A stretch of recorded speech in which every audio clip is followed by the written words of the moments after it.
ओकारं विदुरु संयुक्तं नित्यं ध्यायन्ति योगिनः कामदं मोक्षदं चैव ओंकाराय नमो नमः।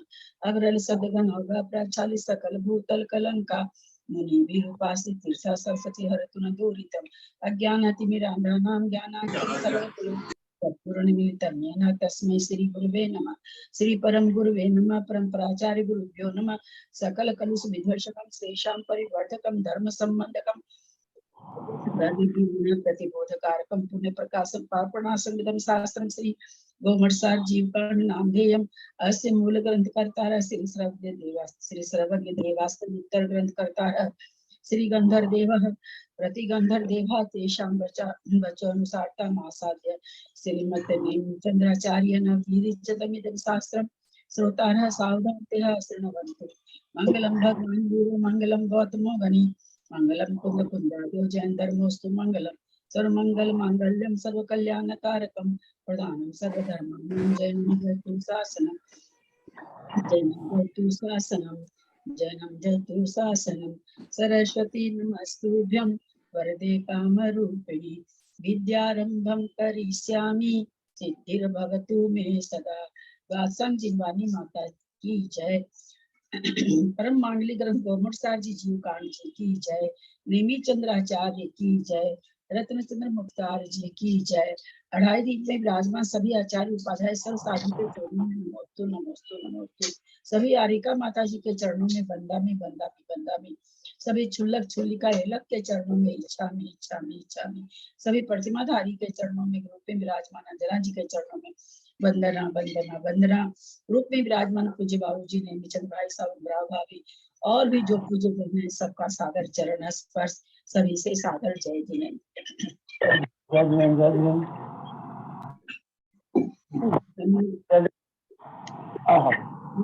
जी धोख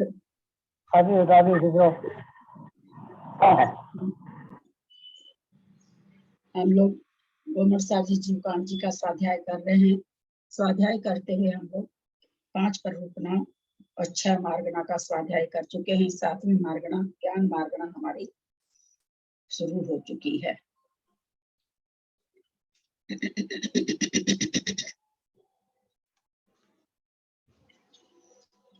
कल जो जेठी भाई साहब ने बहुत अच्छा ध्यान दिलाया था, मैंने उसका लिख के भेजा था गोमठ इससे धवला जी से निकाल के। धवला जी में तो वही चीज है कि 1 फिर 2 फिर 3 फिर 4 वैसे ही। ऐसा वहां नहीं आया है कि अवग्रह के बाद अवाय हो जाए, ऐसा वहां तो नहीं आया है। अब यहाँ पर गलत प्रिंट है या क्या है, सुना भी नहीं है किसी से। इसलिए आप लोगों ने देखा होगा जो धवला जी का मैंने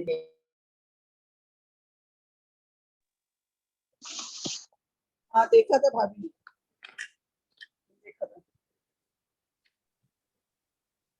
देखा है।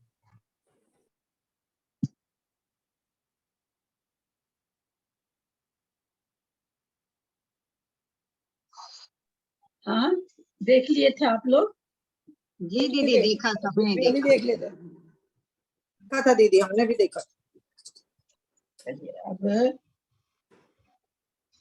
गाथा नंबर 309।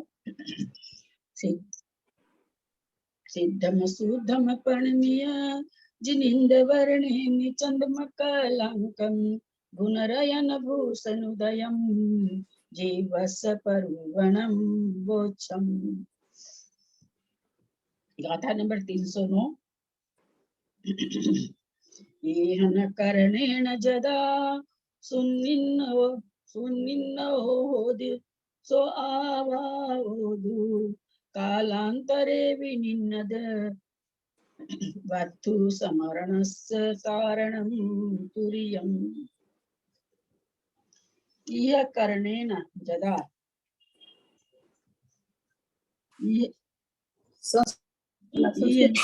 हाँ संस्कृत का वैसे संस्कृत कल नहीं हुआ था, कर लीजिए।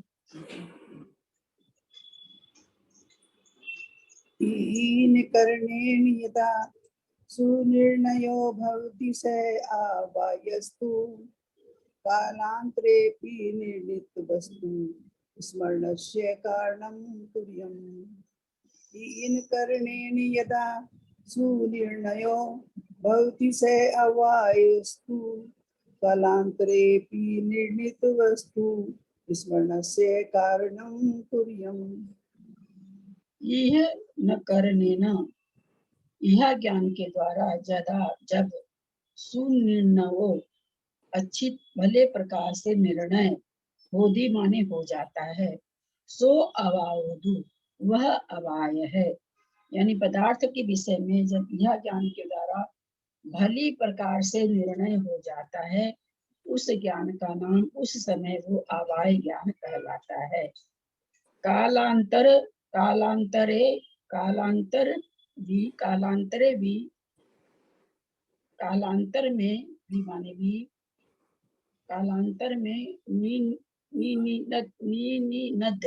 निर्णित वस्तु माने निर्णित वस्तु माने वस्तु, निर्णित वस्तु का कालांतर में स्मरण का कारण तुरीयम चौथा यानी धारणा ज्ञान है।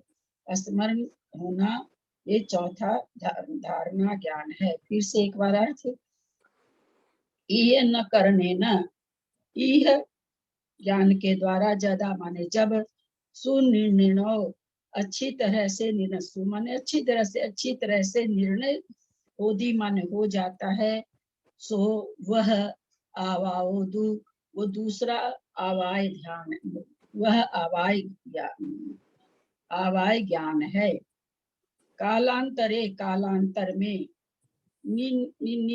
निर्णय किया हुआ, जो कालांतर में निर्णित वस्तु स्मरण रहना, निर्णित वस्तु का स्मरण रहना कालांतर में कारण माने कारण, तुरीयम माने चार होता है, चौथा धारणा है। गाथार्थ, यह ज्ञान के द्वारा जब भले प्रकार निर्णय हो जाता है पदार्थ के विषय में, वह सुनिश्चय अवाय ज्ञान है। निर्णित वस्तु के कालांतर में स्मरण का कारण चौथा धारणा ज्ञान है। यह द्वारा जाने गए पदार्थ का निश्चय रूप से ज्ञान अवाय मति ज्ञान है। ये जो भेद चार तरह के बताए गए हैं, ये इसमें कहीं भी श्रुत ज्ञान नहीं है। श्रुत ज्ञान में भी कहा क्या जाता है, मति ज्ञान के द्वारा भली प्रकार से जाने हुए में और विशेष तर्कना होना, मंत्रणा होना, इसको श्रुत ज्ञान कहते हैं। जो अनिंद्रिय माने मन के द्वारा होता है। यहाँ पर मति ज्ञान भी मन के द्वारा बताया गया है, लेकिन यह श्रुत ज्ञान नहीं है। ये जो चार तरह के भेद बने हैं, ये मति ज्ञान के ही हैं। कालांतर में भी विस्मरण न होने रूप संस्कार को उत्पन्न करने वाला ज्ञान धारणा मति ज्ञान है। यह के अनंतर यह रूप विचार के फल स्वरूप जो ज्ञान होता है, वह अवाय ज्ञान है।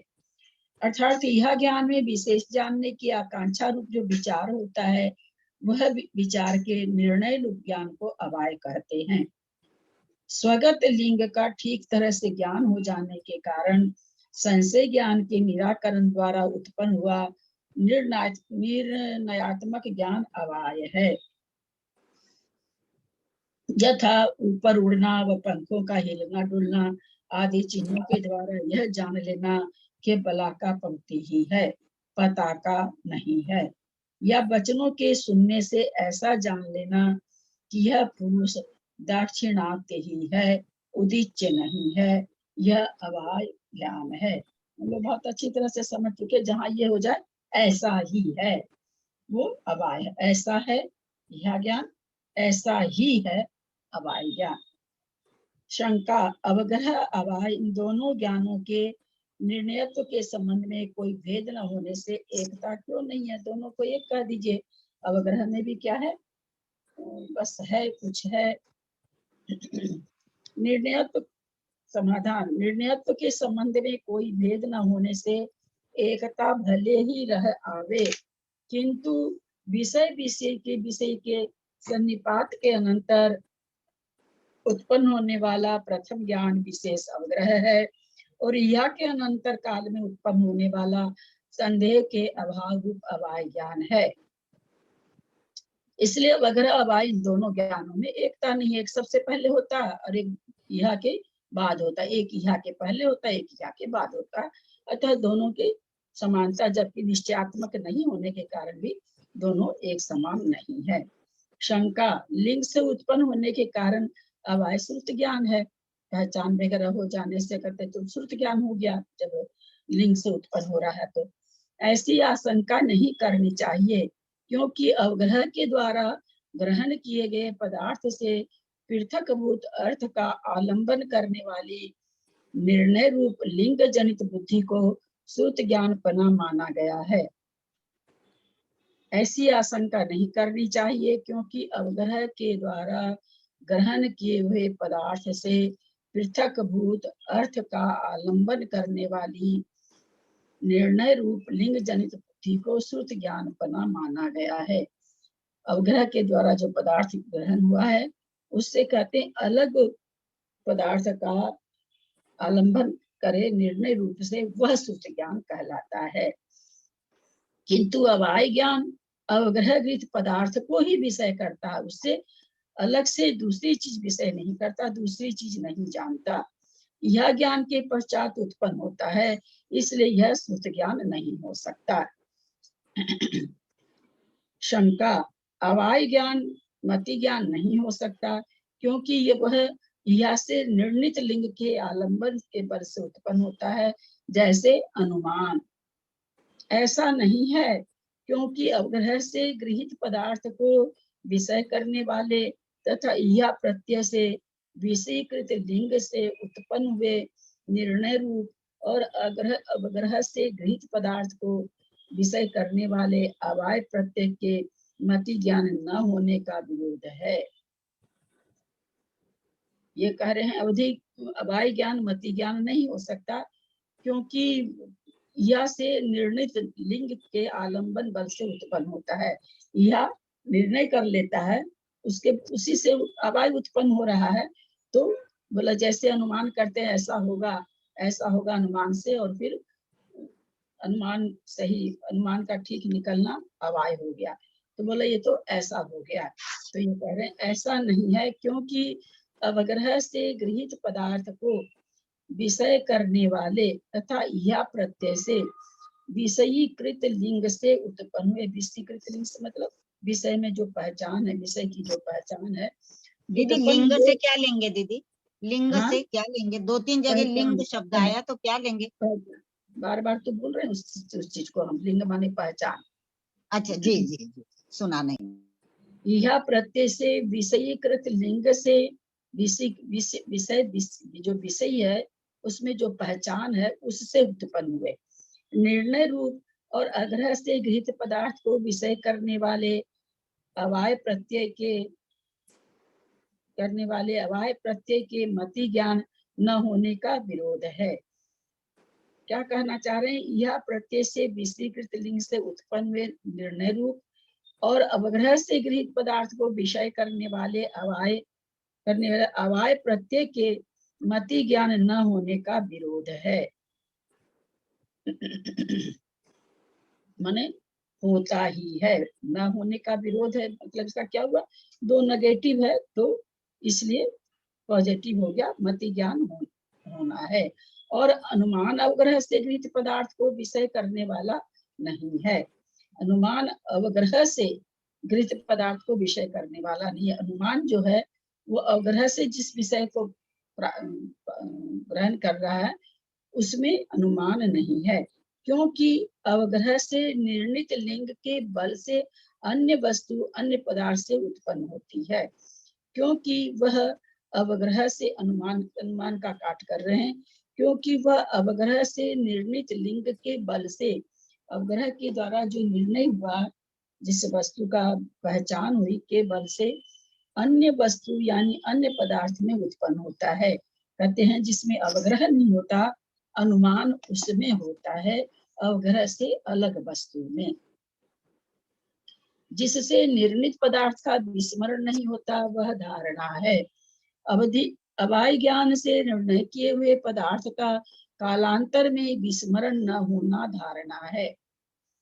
जिस ज्ञान से कालांतर अर्थात आगामी काल में भी अविस्मरण के कारणभूत संस्कार जीव में उत्पन्न होते हैं, वह ज्ञान का नाम धारणा है। अवाय के द्वारा जाने हुए पदार्थ के कालांतर में विस्मरण नहीं होने का कारणभूत ज्ञान धारणा है। यथा वही यह बलाका है जिसे प्रातः काल हमने देखा था, ऐसा ज्ञान होना धारणा है। इजी है, इसमें कुछ समझने का नहीं है। फल ज्ञान होने से यह अवाय धारणा ज्ञान अप्रमाण है, ऐसा कहना ठीक नहीं है, क्योंकि ऐसा मानने पर अवग्रह ज्ञान के भी दर्शन फल होने से अप्रमाणता का प्रसंग आ जाएगा।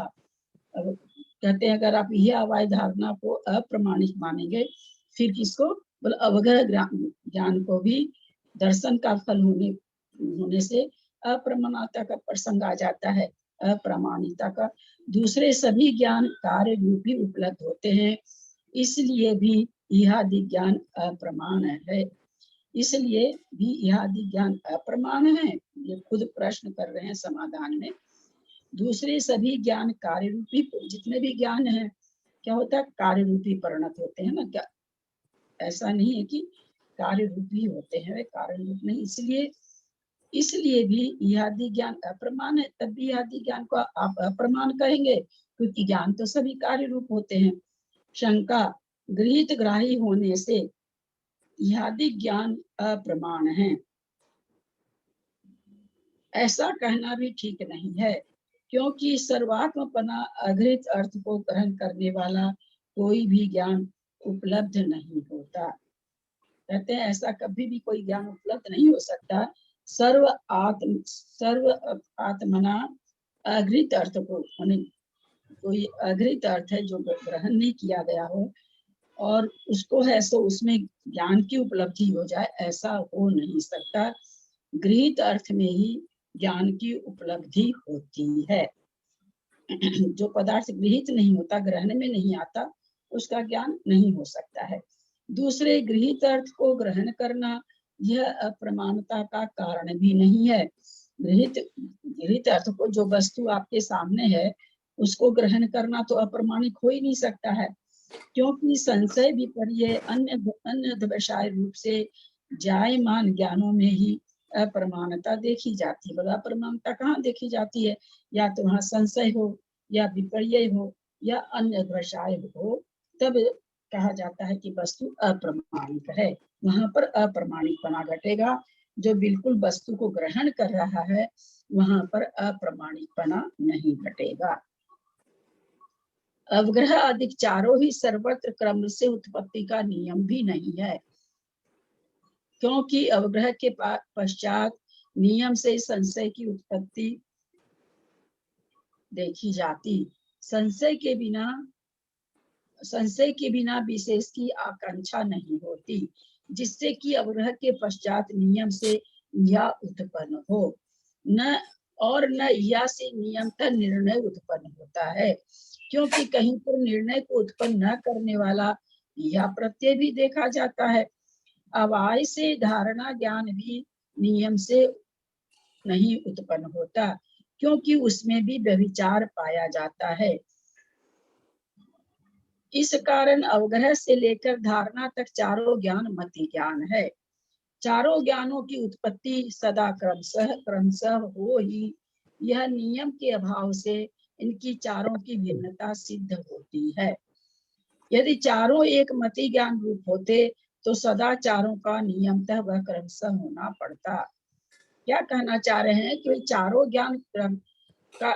ज्ञानों की उत्पत्ति सदा क्रमशः हो ही, कि ऐसा हो कि भाई अवग्रह हुआ है तो यह होगी, या यह हुई है तो अवाय होगा ही, अवाय हुआ है तो धारणा होगी ही। इसको कहते हैं क्रमशः होने का। तो ऐसा नियम नहीं है, हम लोग पहले ही समझ गए। कभी अवग्रह होके छूटता है, कभी अवग्रह यह होके छूटती है, कभी अवग्रह यह धारणा होके पीछे आ भी गया है, और कभी चारों भी होता है। तो वही यहाँ कह रहे हैं कि अगर चारों होना निश्चित रूप से रहता तो क्या कहा जाता है कि भाई एक मति ज्ञान रूप है, क्योंकि जब भी होता है तो चारों होता है। लेकिन ऐसा नहीं है, यदि चारों एक मति ज्ञान रूप होते तो सदा चारों को नियमतः व क्रमशः होना पड़ता, एक के बाद एक के बाद एक के बाद एक होता ही होता। यहाँ भी चारों का क्रम आया है, इसलिए जो पीछे पंक्ति आई है मुझे लगता है कि वहां पर, क्योंकि वो धवला जी से लिए हैं, लेकिन धवला जी में वो दो बीच वाले शब्द नहीं आए हैं, क्योंकि ये चारों ही ज्ञान इंद्रियों से उत्पन्न होते हैं और दूसरे इंद्रियों से उत्पन्न हुए ज्ञान के द्वारा विषय किए गए पदार्थ को ही ये ज्ञान विषय करते हैं। इंद्रियों के द्वारा विषय ग्रहण होता है, उसी को विषय करते हैं। इसलिए चारों ज्ञान अवग्रह यह अवाय धारणा मति ज्ञान कहलाते हैं। अब इहादि के जघन्य कालों का अल्प बहुत तो कहा जाता है। दर्शनोपयोग के काल से चक्षु इंद्रिय जनित अवग्रह का काल विशेष अधिक है। विशेष मतलब विशेष अधिक का मतलब हम लोग सब चीज में समझ रखे हैं। एक तो गुणात्मक अधिक होता है, एक भागात्मक अधिक होता है ना, संख्यात भाग अधिक, संख्यात भाग अधिक। एक तो ये भाषा आती है, एक आती संख्यात गुना अधिक, असंख्यात गुना अधिक, अनंत गुना अधिक। तो वहाँ गुणात्मक रूप से हुआ, एक में भाजित रूप से हुआ। और विशेष अधिक का मतलब प्लस रूप से। मानो इसका काल अगर 4 सेकंड है तो चक्षु इंद्रिय का 4 प्लस हो जाएगा। उसको 5 भी नहीं कहा जा रहा, 4 प्लस कहा जाता है। इससे श्रोत इंद्रिय अवग्रह का काल विशेष अधिक है। इससे घ्राण इंद्रिय का अवग्रह ज्ञान काल विशेष अधिक है। इससे जीवा इंद्रिय का इंद्रियजन जघन्य अवग्रह काल विशेष अधिक है। इससे मनोयोग का जघन्य काल विशेष अधिक है। इससे वचन योग का जघन्य काल विशेष अधिक है। इससे काय योग का जघन्य काल विशेष अधिक है। इससे स्पर्शन इंद्रिय जनित अवग्रह ज्ञान का जघन्य काल विशेष अधिक है। सर्वत्र विशेष का प्रमाण संख्यात आवलियां लगाना चाहिए। जैसे अमेरिका फोन आपने लगाया, आपको क्या लगा कि नहीं, उधर से तो मेरा बेटा बोला और बस वो शब्द मेरे कान में आ गए, हमें ऐसा प्रतीत होता है। जबकि वो वहां से बोला है, उसमें क्या उसको माइक्रो सेकेंड ही भले लगा हो देर, पर उतना लेट होता है वो विज्ञान की भाषा में। हमारी भाषा में तो क्या होगा, संख्यात आवली के बाद वो शब्द हमारे कान में पहुंचता है, अथवा असंख्यात में ले तो असंख्यात समय के बाद पहुंचता है। तो अपने हमको लगा ये कि वो तुरंत हमारे कान में पहुंच गया, पर ऐसा नहीं है। यहाँ अवग्रह का काल विशेष का मतलब उतनी देर के बाद अवग्रह होना। किसी वस्तु को देखने के बाद अवग्रह कितनी देर के बाद होता है वो बता रहे हैं। इसको ऐसे नहीं समझ लीजिएगा कि अवग्रह इतना देर रहता है, अवग्रह इतना देर नहीं होता है। जैसे जैसे ऐसे समझिए कि कोई वस्तु खाने की है ना, किसी का ज्ञान इतना मतलब अच्छा है कि वो जरा सा एक बूंद जीभ पर रखा और बता दिया नमक नहीं है या कच्चा है जो भी। किसी को आप 1 चम्मच देते हो तब भी बड़ी, तब वो बता पाता है। किसी को 1 चम्मच से ही, पर अपने लोग घर में ये सब चीज भुक्त भोगी है। किसी को हमको दाल मान लीजिए है तो आधी कटोरी देनी पड़ती, तब वो पी के बता पाता है कि ठीक है नमक ठीक है कि नहीं, या मसाला जो भी। तो ये अवग्रह होने का यहाँ पर तो ये बता पाना यह में आ गया। लेकिन एक बात करें कि अवग्रह ही वहां देरी से हो रहा है, अवग्रह देरी होने के कारण में। तो वही यहाँ पर ये जो अधिक अधिक बताया, जरा क्या समझा देगा, माने इन इंद्रियों से अवग्रह ज्ञान होने में इतना समय लगता है। सबसे कम दर्शन उपयोग हम लोग को पकड़ में नहीं आता, सबसे कम काल है। उसके बाद चक्षु सबसे, इसलिए चक्षु से हम स्पष्ट रूप से वस्तु को देख पाते हैं, इसलिए चक्षु इंद्रिय का काल उससे थोड़ा सा अधिक बताया अवग्रह काल होने का, कि चक्षु से किसी वस्तु को दर्शनोपयोग का काल जितना, उससे थोड़ा सा 1 सेकंड, मान लो 4 सेकंड है तो 1 सेकंड भी, वहां 1 सेकंड भी रहता तो विशेष अधिक नहीं लिख करके वो लिख देते, उससे संख्यात अधिक है ऐसे लिखते। लेकिन वहां पर कुछ अधिक का मतलब ऐसे समझ ले उसमें 4 समय लगता हो तो चक्षु इंद्रिय का अवग्रह काल 5 समय होगा, कुछ अधिक का मतलब ये।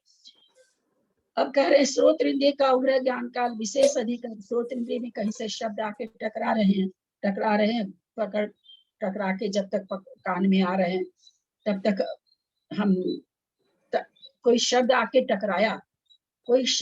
टकराया, ये जो अवग्रह हुआ वो चक्षु से जो सामने देख रहे हैं उससे ज्यादा समय लग रहा है ये जानने में कि कान से कोई शब्द टकराया, उसमें जो काल लगा इतना ये करने के लिए वो चक्षु से सामने जो देख रहे हैं उससे ज्यादा समय उसमें थोड़ा सा लग रहा है। नाक से है कि घ्राण इंद्री, नाक से कोई सुगंध है वो भी हमको आने के बाद हम ये सोचे कहीं से गंध आ रही है, अभी आपने सुगंध और दुर्गंध नहीं, यानी कहीं से गंध आ रही है।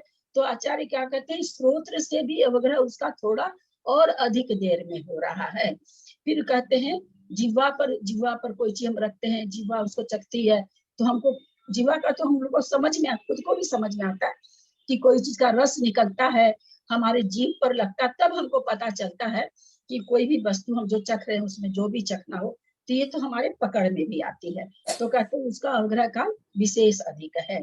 फिर मनोयोग का काल जगह निकाल उससे अधिक है।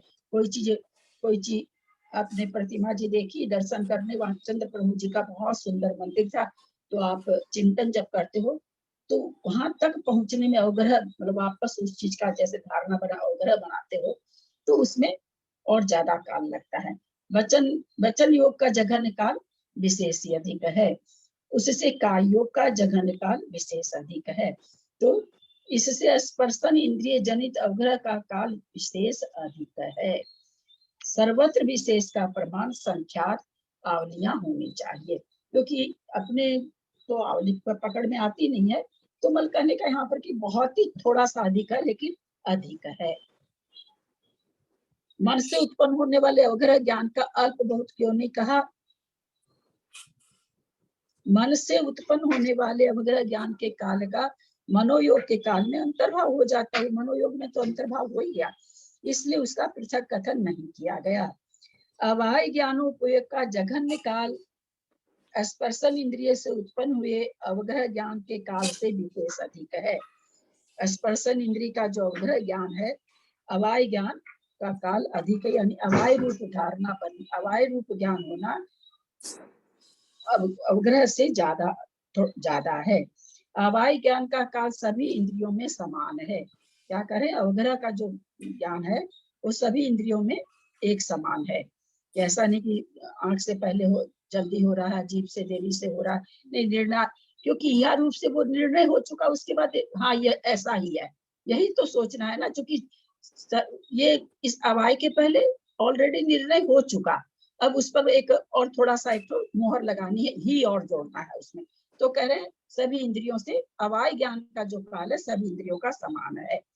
यह का जघन्य काल अप्राप्य के उक्त काल से विशेष अधिक है, और यह ज्ञान का जो जघन्य काल है अप्राप्य से उक्त काल से विशेष अधिक है। यानी अप्राप्य काल कौन सा है? अवग्रह है, अवग्रह अप्राप्य काल है, तो अप्राप्य काल से यानी अवग्रह से थोड़ा अधिक है, विशेष अधिक है।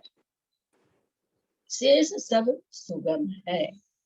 तो इस तरह से अवग्रह यह अवाय धारणा ये बताए। अब आगे के गाथा में 1-4-336 पर्यंत भेदों का कथन आ रहा है, बहुत अच्छा प्रकरण आ रहा है। 1-24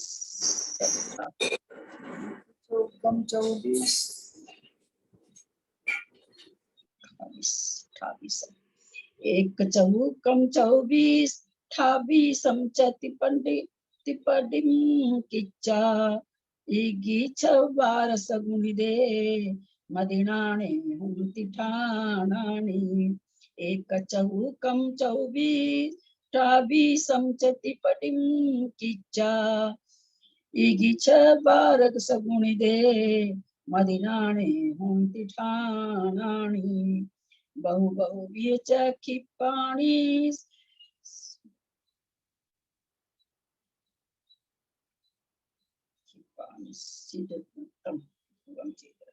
बहु बहु विचक्षिपाणि क्योंकि नी इधर ही लेना पड़ेगा। 1 2 3 4 5 6 7 8 9 10 11 12 ठीक है। खिप्पा तक आएगा।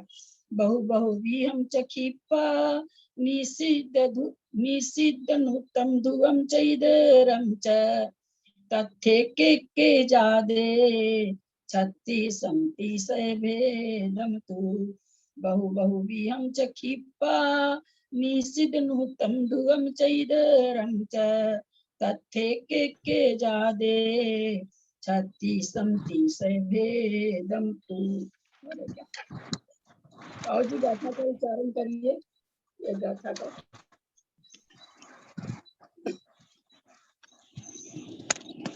नहीं जी,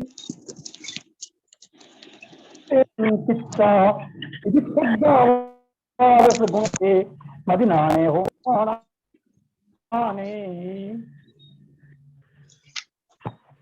एक गाथा का जेठी भाई सब आप करिए। प्रणाम दीदी। बहुव्रीहं च खिप्पा निश्चितनुत्तम ध्रुवं च इदरं च तत्थे के जादे छत्ति संति भेदम तु। चलिए रिश्ला जी एक गाथा करिए, एक गाथा विजया जी करें। ठीक है, मैं कर रही हूँ। बहु बहुव्रीहं च खिपानि सदनुत्तम दुग्गम च इद्रम च तत्थेके अजादे 36 त्रिशे भेदम तु बहुव्रीहं च खिपानि सिन्नुत्तम दुग्गम च इद्रम च तत्थेके जादे 36 त्रिशे भेदम तु। क्या आप करेंगे? दीदी इसके बाद कौन सी है? 11वां। हाँ, ये बहु बहु वाली तो बोली ना आपने अभी। हाँ मैंने 11वीं बोली। हाँ अच्छा, इसमें 10वीं बोलनी है क्या? हाँ इसमें 10वीं थी, ये मैंने असल में ना वो उल्टा है लगा कहीं कहीं पर, उसको हाँ। पहले 10 कर दिया है ना। यहाँ जो है ना दीदी, एक कचौक वाली ये जो 310 लिखा है वो 314 है दूसरी किताब में दीदी। हाँ लिखा हुआ है। हाँ उन्होंने भी लिख दिया है। जी जी जी, उन्होंने लिख दिया है और दूसरी किताब में 314 पर ही है। तो कौन सी बोले दीदी? हाँ बोल दीजिए ना कि इस किताब में जो मैं जो पढ़ी वही बोलना होगा ना।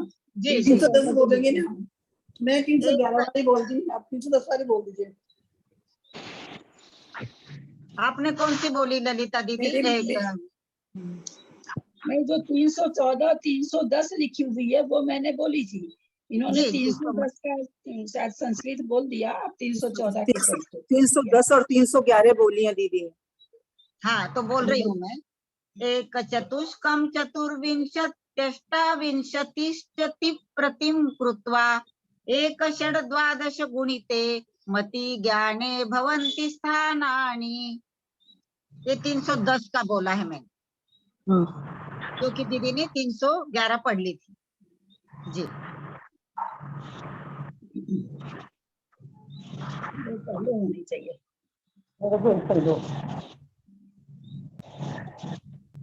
बहुत जनों के ना खुले है दीदी, तो थोड़ा म्यूट कर लेंगे सब जन तो अच्छा रहेगा। बहुत लोगों के खुले हैं।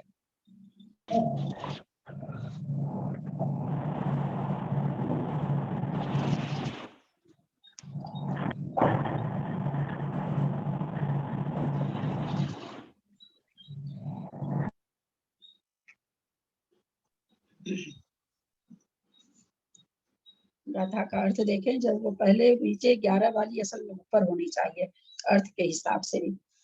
एक चौकम, एक मति ज्ञान का एक भेद है, चौकम 4 भेद है, 24 28 24 है, 28 है, ती पर डिंग की 4 3 पंक्तियों में कृत्या माने करके, एगी 6 वारस गुणी दे, 1 से और 6 बार 6 से एक क्रम से 3 पंक्ति में इसको मतलब किसको 1 4 20 और 28 को 3 पंक्ति में करके इगी 6 12 से गुणिते, 1 से और 6 से और 12 से गुणा करें।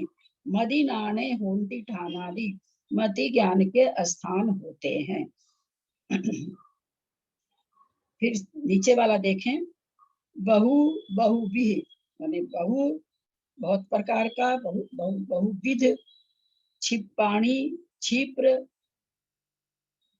अनिषद, अनिषद माने निषद, खिप्पा अनिषद होगा, संधि विच्छेद होके छिपाणी नहीं होगा, खिपाणी नहीं होगा, खिप अनिषद, क्षिप्र और अनिश्रित, अनुत्तम माने अनुक्त, ध्रुव और इससे उल्टा, एक विध, अक्षिप्र, अनिश्रित, निश्रित, उक्त और अध्रुव। तथ्य एक एक उनका एक एक के ज्यादा माने होते हैं। 36 तीसय भेदम 336 भेद होते हैं। यहाँ पर इस तरह से मति ज्ञान के सारे भेद इन्होंने बताए हैं। तो ऊपर क्या ती पढ़नी माने 3 पंक्ति बनाइए, किसके किसके, 4 के, 20 के, एक ती पढ़नी माने 3 पंक्ति बनाए, उसमें 1 6 12 इग्गी 6 12 1 6 12 से उसमें गुणित माने उसको गुणा करिए। मति ज्ञाने होती ठानानी मति ज्ञान के स्थान होते हैं। फिर उनको 336 कैसे होते हैं वो नीचे की गाथा से बताए कि उनको इस तरह से बहुविध, क्षिप्र, निश्चित, अनुक्त, ध्रुव और इससे उल्टा यानी बाधक तथ्य के कम ज्यादा, उनको एक एक को ज्यादा माने उनसे मल्टीप्लाई करने पर 36 तीसय भेदम तू 336 भेद होते हैं। इसको हम लोग समझें कैसे कैसे है। 1 4 24 28 इनकी 3 पंक्तियां कर दी। इन तीनों पंक्तियों के अंकों को 1 6 12 से गुना करना। एक को सबको क्या करें, इससे गुना करना है। 4 पंक्ति बनाए, 1 लिखे, 4 लिखे, 24 लिखे, 28 लिखे। फिर क्या कहते हैं, इन तीनों पंक्तियों के अंकों को गुना करना है। 1 को 1 से भी करना है, 6 से भी करना है, 12 से भी करना है, 4 को भी करना है, 24 को भी करना, 28 को भी करना है। बहुविध, क्षिप्र, अनिश्रित, अनुक्त और ध्रुव और इनके एक अंक छूट गया। इन तीनों पंक्तियों के अंकों को 1 6 व 12 से गुना करने पर मति ज्ञान के भेदों की संख्या प्राप्त होती है। बहुविध, क्षिप्र, अनिश्चित, अनुक्त, ध्रुव और इनके प्रतिपक्षी, इनमें से प्रत्येक मति ज्ञान का विषय होने से मति ज्ञान के 336 भेद पाए जाते हैं। सामान्य की अपेक्षा मति ज्ञान एक प्रकार का है। व्यंजना अवग्रह की अपेक्षा 4 प्रकार का है। व्यंजना अवग्रह किससे नहीं होता? चक्षु और मन के द्वारा। क्योंकि चक्षु और मन के द्वारा जो होता है वो प्रकट ज्ञान होता है, स्पष्ट ज्ञान होता है, स्पष्ट वस्तु का ज्ञान होता है। इसमें व्यंजना अवग्रह किसको कहते हैं? जिसमें अस्पष्ट ज्ञान हो। तो बाकी 4 इंद्रियों से अस्पष्ट ज्ञान हो पाता है। आके कोई चीज छूती हम पूरी तरह से नहीं जान पाते हैं। जीभ पर कोई चीज रखे तो पहले कुछ नहीं पता चलता, धीरे धीरे पता चलता है। व्यंजना वगैरह वही है ना, जो अस्पष्ट नहीं हो, स्पष्ट नहीं हो और फिर थोड़ी कालांतर में स्पष्ट हो जाए तो फिर उसमें व्यंजनावग्रह के बाद में अर्थावग्रह भी हो जाता है। अर्थावग्रह 2 क्या नाम है 4 इंद्रियों के द्वारा व्यंजनावग्रह, अर्थावग्रह 6 इंद्रियों के द्वारा होता है। 5 इंद्रिय और 1 मन के द्वारा। 4 इंद्रियों की श्रोत्र इंद्रिय व्यंजनावग्रह, घ्राण इंद्रिय व्यंजनावग्रह, जिह्वा इंद्रिय व्यंजनावग्रह, स्पर्शन इंद्रिय व्यंजनावग्रह। व्यंजनावग्रह चक्षु और मन से नहीं होता। 4 इंद्रियों की अपेक्षा 4 भेद कहे गए हैं। व्यंजनावग्रह के पश्चात यह अवाय धारणा ज्ञान नहीं होता। मात्र व्यंजनावग्रह होता है, अतः व्यंजन यह आदि का कथन नहीं किया गया। अर्थात पदार्थ के 5 इंद्रियों और मन इन छहों से अवग्रह इवाय अवाय धारणा होते हैं। पदार्थ के पांचों इंद्रियों और मन इन छहों से अवग्रह इवा अवाय धारणा होते हैं। अतः अर्थ की अपेक्षा छह अवग्रह, छह इहा, छह अवाय, अच्छा धारणा, इस प्रकार 24 भेद होते हैं। चार इंद्रियों के द्वारा, पांचों इंद्रियों मन के द्वारा हो रहा है।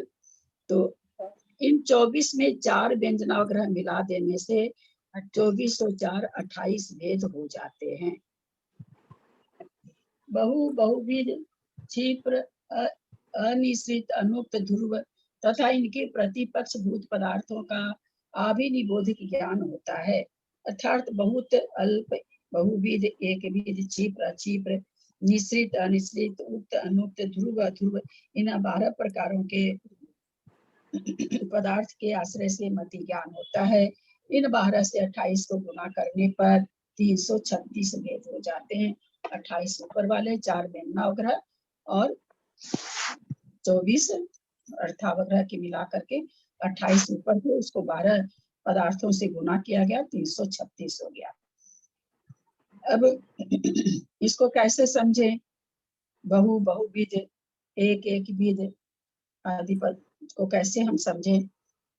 बहु माने बहुत सारा। जैसे उदाहरण से हम लोग समझते हैं, आप अपार्टमेंट में रहते हैं, नीचे उतरे, कोई फंक्शन था, आप देखे बोलो बहुत लोग हैं, बहुत सारे लोग हैं। उसी भीड़ को देख करके दूसरा जो कोई है वो क्या कह रहा है, इस भीड़ में ईसाई भी है, क्रिश्चियन भी है, जैन भी हैं, श्वेतांबर भी हैं, दिगंबर भी हैं, 13 पंथी भी हैं, 20 पंथी भी हैं, मारवाड़ी भी हैं, अग्रवाल भी हैं, कायस्थ भी हैं, ब्राह्मण भी हैं। वो बहु वाला क्या जाना, बहुत सारे लोग हैं। बहुविध वाला बहुत सारे में क्या हुआ, सारे लोगों को जान गया कि इस जाति के लोग हैं। बहु माने बहुत सारा, बहुविध माने बहुत प्रकार का। बहु और बहुविध में किसका ज्ञान ज्यादा शार्प है? बहुविध का। बहुविध का ज्ञान ज्यादा है, क्योंकि एक तो भीड़ को देख के उसको आगे ज्ञान हो ही नहीं पाया कि कौन कौन से लोग हैं, और दूसरा जो बैठा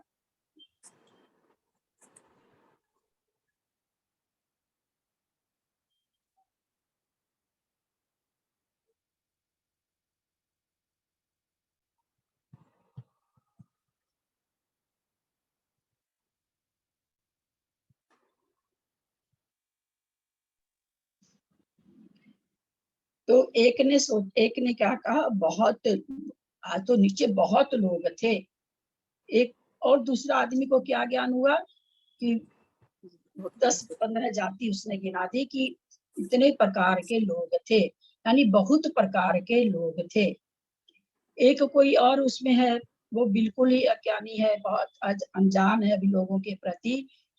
वो जाके क्या कहता, भाई उसमें है ना, अल्प में हमेशा ध्यान रखिएगा, एक ही नहीं होता, 2-3 को भी अल्प ही कहा जाता है। तो वो जाके क्या कहता है, भाई 2 पीले वस्त्रधारी भी आदमी उसमें थे, है ना, बाकी उसको कोई ज्ञान नहीं हो पाता। 2 पीले वस्त्रधारी भी, आज तो नीचे की भीड़ में 2 पीले वस्त्रधारी भी थे, और उसको ज्ञान ही नहीं हो पा रहा है कि और लोग थे या नहीं थे। एक विधि में वो क्या कहेगा कि नीचे की भीड़ में आज जैन लोग बहुत ज्यादा थे, जैन का झंडा लेकर के। बस वो एक ही उतनी भीड़ में, जहाँ 10,000 आदमी की भीड़ थी, बहुत जाति के लोग थे, बहुत थे, लेकिन उसको कितना ज्ञान हुआ, सिर्फ एक जाति के लोग का, कि जैन बहुत सारे, जैन बहुत थे नीचे। केवल एक में एक प्रकार का ही ज्ञान होना, बहु में बहुत ज्ञान होना, और बहुत विध माने बहुत तरह के चीज का ज्ञान होना। और इसको एक और उदाहरण से समझें।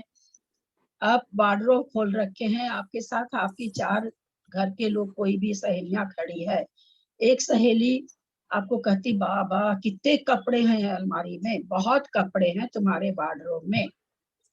दूसरी कहती है, तुम्हारे वार्डरोब में पैंट भी है, शर्ट भी है, साड़ी भी है, पेटीकोट भी है, ब्लाउज भी है, रुमाल भी है ना, अंडर गारमेंट भी है। उस उतनी ही सी देर में एक ने केवल कितना देखा कि बहुत सारे कपड़े हैं। एक ने उतनी ही सी देर में क्या क्या जान लिया कि इतनी तरह के कपड़े हैं वार्डरोब में। एक और तीसरे का ज्ञान और कब, वो क्या कही कि आप तुम्हारी अलमारी में 2 पीली साड़ी है, तुम्हारे वार्डरोब में 2 पीली साड़ी है। एक जो चौथा है वो क्या कह रहा है कि बाबा तुम्हारे अलमारी में तो कांजीवरम भी थी, सिल्क भी थी, कोटा भी थी, शिफॉन भी थी, जॉर्जेट भी थी, सब जितनी साड़ियों का नाम जानती हो सारी साड़ियों का नाम गिना दी कि तुम्हारे अलमारी में इतनी तरह की साड़ियां थी। तो इतनी तरह की यानी एक जाति की चीज बहुत सारा बता देना, ये कहलाएगा एक विधि। और किसी एक वस्तु को या उसी जाति की 2-3 वस्तु को बताना कहलाएगा एक। बहुत बहुत बहुत बहुत प्रकार नहीं, बहुत चीजों को जान लेना।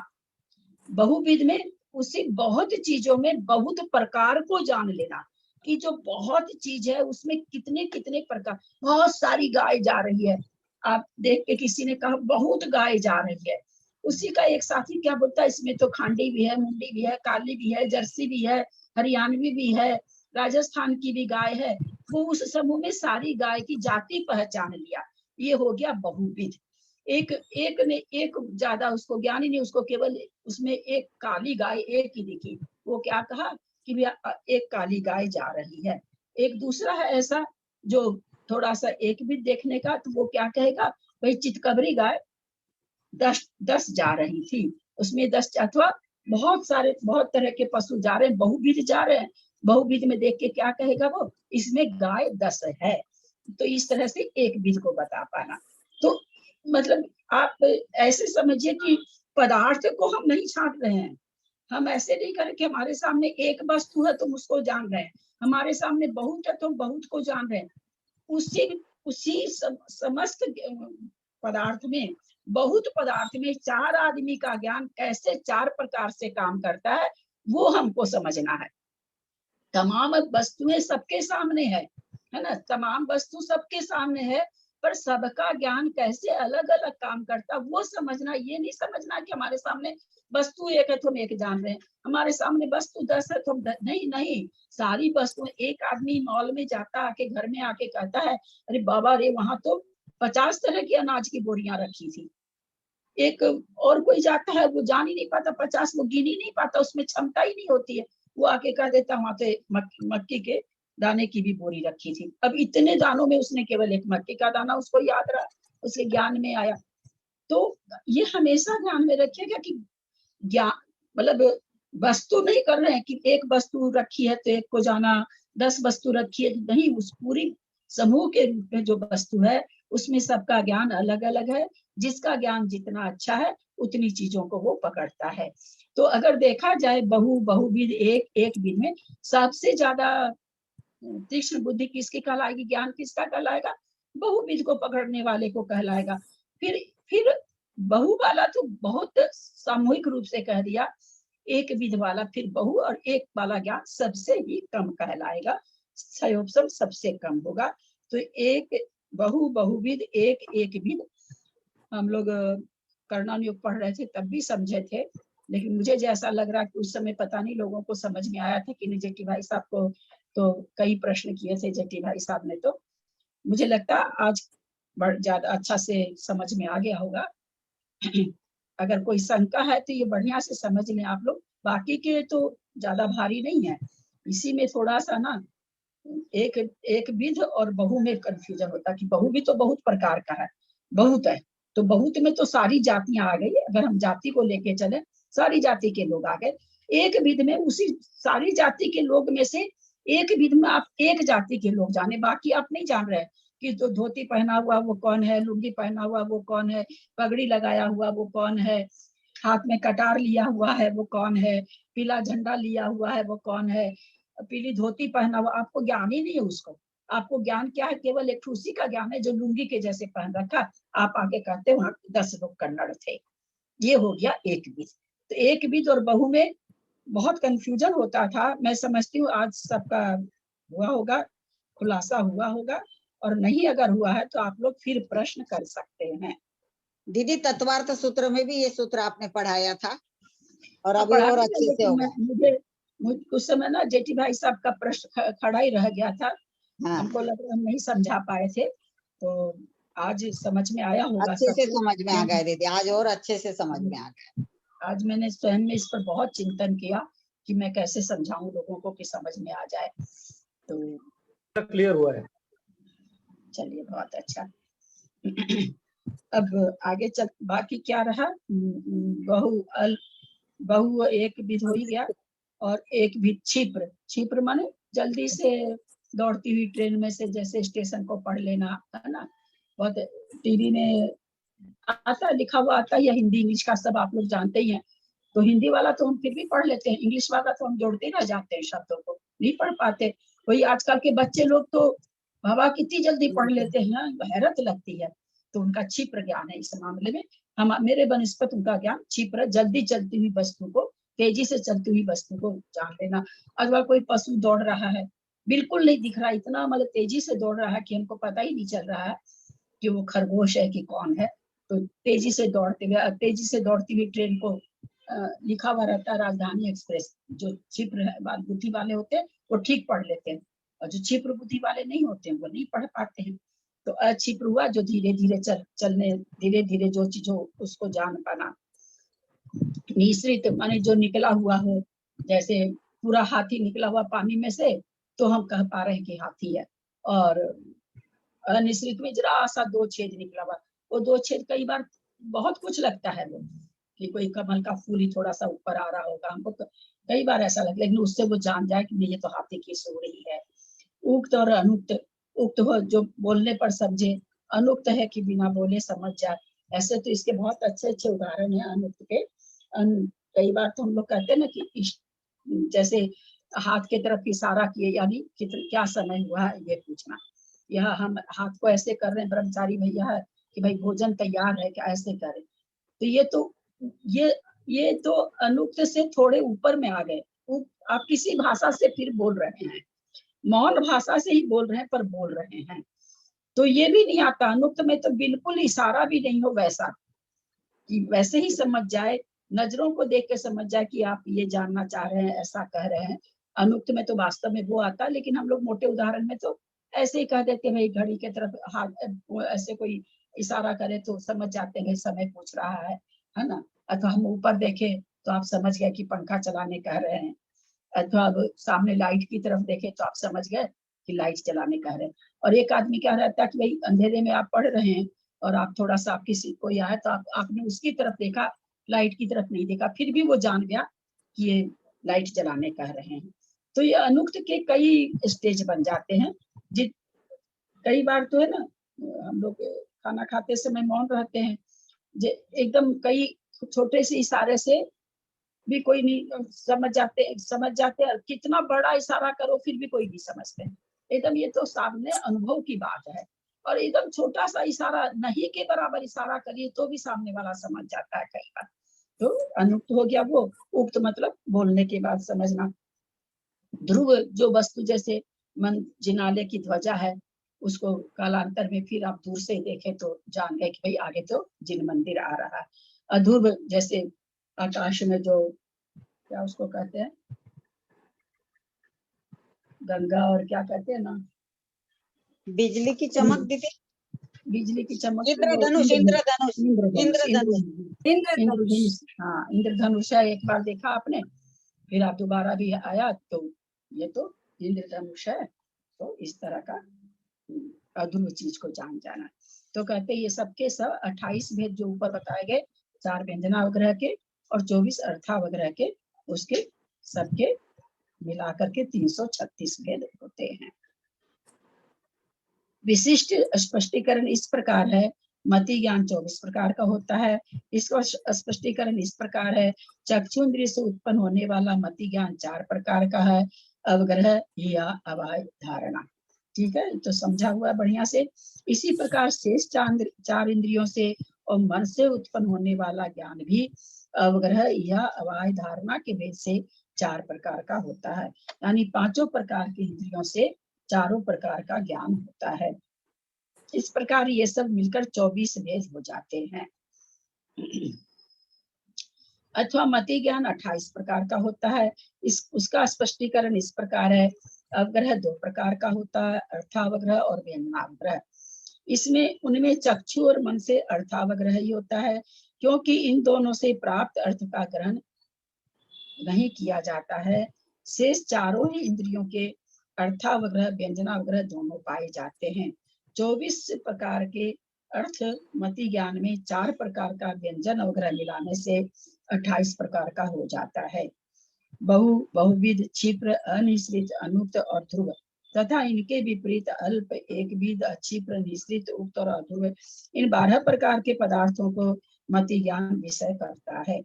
अतः इन्हें पूर्वोक्त 28 प्रकार के मति ज्ञान में पृथक पृथक प्रत्येक में मिला देने पर अर्थात गुणा करने पर मति ज्ञान के 336 प्रकार का हो जाता है।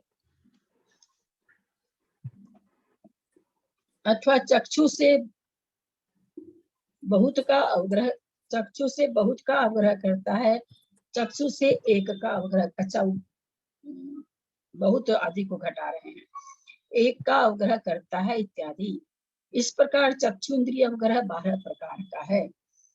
यह अवाय और धारणा, इनमें भी प्रत्येक चक्षु के निमित्त से 12 प्रकार है।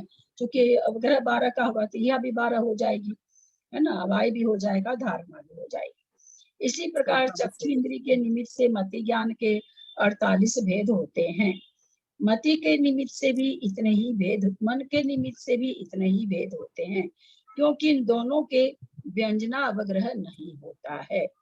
शेष 4 इंद्रियों में से प्रत्येक के निमित्त से 60 भंग होते हैं। क्योंकि उनमें व्यंजन अवग्रह के 12 भेद भी होते हैं, 12 भेद भी होते हैं। ये सब एकत्र होकर 48 चक्षु इंद्रिय, 48 मन और 4 इंद्रिय से होने वाला व्यंजना अवग्रह, 6 इंद्रियों से होने वाला 12 पचे 60, 12 पचे 60, 12 पचे 60, 336 होते हैं। अथवा इस प्रकार से स्पष्टीकरण किया जा सकता है। अवग्रह यह अवाय और धारणा के भेद से अभिनिबोधि ज्ञान 4 प्रकार का है। एक इंद्रिय के यदि अवग्रह आदि 4 ज्ञान प्राप्त होते हैं तो 6 इंद्रिय से कितने ज्ञान प्राप्त होंगे। इस प्रकार त्रैराशिक प्रक्रिया द्वारा फल राशि से गुणित इच्छा राशि को प्रमाण राशि से भाजित करने पर 24 हो गए। एक इंद्रिय से 4 तो 6 इंद्रिय से 24। इन 24 भेदों में जिह्वा, स्पर्शन, घ्राण और श्रोत्र इंद्रिय संबंधी 4 व्यंजनावग्रह के मिलाने पर अभिनिबोधि ज्ञान के 28 भेद होते हैं। अर्थावग्रह के तो 24 हो गए, व्यंजनावग्रह के 4 हुए। बहुविध, क्षिप्र, अनिश्चित, अनुक्त, ध्रुव तथा इनके प्रतिपक्ष भूत पदार्थों का अभिनिबोधि ज्ञान होता है। चक्षु के द्वारा बहुत का अवग्रह ज्ञान होता है, चक्षु के द्वारा एक का अवग्रह ज्ञान होता है इत्यादि। चक्षु अवग्रह ज्ञान के 12 भेद हो जाते हैं। ऊपर वाली चीज को बार बार और फैला के बता रहे हैं। इसी प्रकार चक्षु या अवाय धारणा के भी 12 भेद हो जाते हैं। पहले उत्पन्न किए गए 4, 24, 28 भेदों को 2 स्थानों में रखकर 6 और 12 से गुणा करने पर और पुनरुक्त भंगों को कम करके क्रम से स्थापित करने पर इन भेदों का प्रमाण होता है। 4 गुना 12 48, 24 गुना 12 288, 28 गुना 12 336।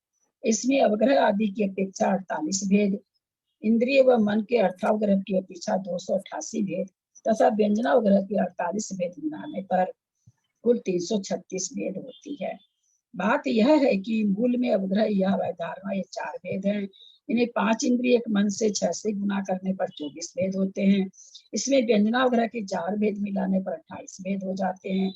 इनके 28 के उत्तर भेद, ये 28 उत्तर भेद हैं। अतः इनमें अवग्रह आदि 4 मूल भेद मिला देने पर 32 हो जाते हैं। धवला पुस्तक 13/334 से ये भेद तो इंद्रिय अवग्रह आदि के अलग अलग विवक्षा से हुए। समय हो गया है, अब मैं सोची इतना सा यहाँ पर और है, आगे कर लेते हैं।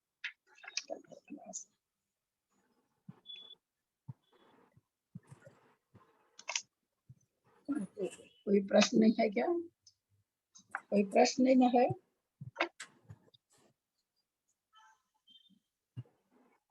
यदक्षरमात्र पदवाक्यहीनं मया प्रमादादि किञ्चनोक्तं तन्मे क्षमित्वा विदधातु देवी सरस्वती केवलबोधलब्धि बोधि समाधि परिणाम शुद्धि स्वात्मोपलब्धि शिव सौख्य सिद्धि चिंतामणि चिंतित वस्तुदाने त्वं वन्दमानस्य ममास्तु रे।